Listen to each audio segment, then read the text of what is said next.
आता बातमी हिजाब बंदी संदर्भातली आहे। कॉलेजमधील हिजाब बंदी विरोधात मुंबई हायकोर्टात याचिका दाखल करण्यात आली आहे। चेंबूर ट्रॉम्बे एज्युकेशन सोसायटीच्या एनजी आचार्य आणि डीके मराठे महाविद्यालयामध्ये हिजाब बंदी करण्यात आली आहे आणि महाविद्यालयाच्या या निर्णयाविरोधात 9 विद्यार्थिनींनी उच्च न्यायालयात आता धाव घेतली आहे। ड्रेस कोडच्या नावाखाली हिजाब, बुरखा, नकाबवर बंदी घातल्याचा या विद्यार्थिनींचा आरोप आहे।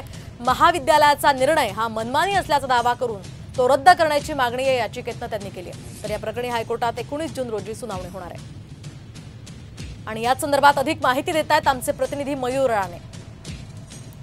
चेंबूरमधील बॉम्बे शिक्षण संस्थेच्या एनजी आचार्य आणि डीके मराठे महाविद्यालयात नकाब आणि टोपीवर बंदी घालण्यात आली होती। मी सध्या त्याच कॉलेजच्या बाहेर आहे। तुम्ही पाहू शकता एनजी आचार्य आणि डीके मराठे या कॉलेजमध्ये ड्रेस कोडच्या नावाखाली बुरखा, नवाब, टोपीवर बंदी घालण्यात आली होती। मात्र आता चेंबूरमधील महाविद्यालयात हिजाब निर्णयाविरुद्ध विद्यार्थ्यांनी उच्च न्यायालयात धाव घेतली होती आणि कॉलेजच्या चौकटीत असलेला दावा रद्द करण्याची मागणी केली।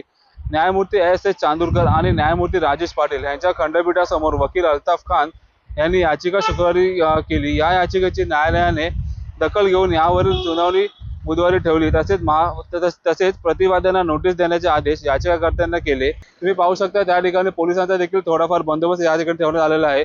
आता मात्र या विद्यालयात विद्यार्थिनींना घेतात की नाही घेतात हे मात्र पाहणे औचित्याचे ठरणार आहे। मयूर राणे, साम टीव्ही, मुंबई।